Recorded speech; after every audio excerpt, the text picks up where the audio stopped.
We turn now to former House Majority Leader Dick Armey. He has his own budget battles with the White House. In the 1990s, he recently served as chairman of the Tea Party group Freedom Works. Good morning, Leader. Good morning. It seems that Republicans, some senators, are beginning to shift and say, give the president his 2% tax increase on those households making more than $250,000, and then the focus can turn to entitlements. Are you in that group? Well, that's something they hope for, but you know, there's an awful lot of us that remember time after time after time what we got from the Democrats was, give us the tax increases now, we'll give you the spending cuts later. Spending cuts never showed up. One of the things I think of course, they just met again yesterday. Maybe there's reason for John Boehner to be hopeful that the president's really going to sit down and work with him. I mean work with him, rather than to tell him what I require. But the fact of the matter is John Boehner's got the toughest job in town. He's got a seriously divided majority in the House. He's got a dysfunctional Senate that's not you know, questionable whether they can do anything over there. And they got a president who says basically, you give me what I want. Once you agree to that, I'll talk to you.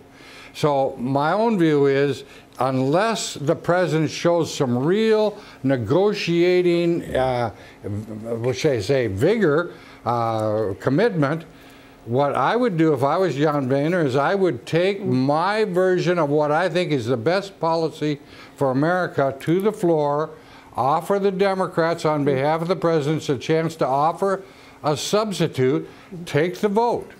If the president has this overwhelming mandate from the American people, the 435 members of Congress will recognize that mandate in their districts and he'll win the vote. If he wins the vote, then he owns the results and he can take it through the Senate, which is controlled by his party, sign it into law, and live with the consequences. So, Leader Armey, I want to ask you, though, about how powerful the Tea Party is.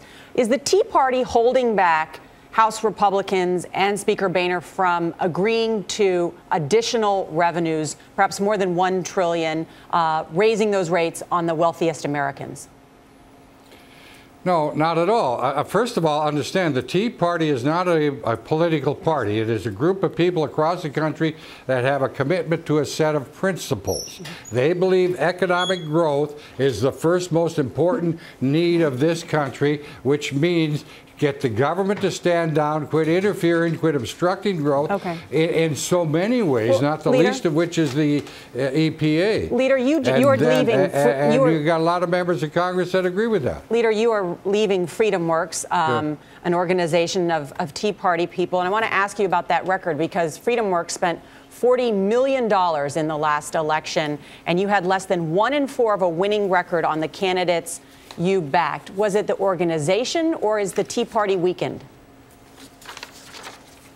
No, I don't think that's at all. We had a lot of candidates, quite frankly, that did dumb things out there. I believe that once the candidate wins the primary, becomes the Republican nomination, the Republican Party has an obligation to that candidate.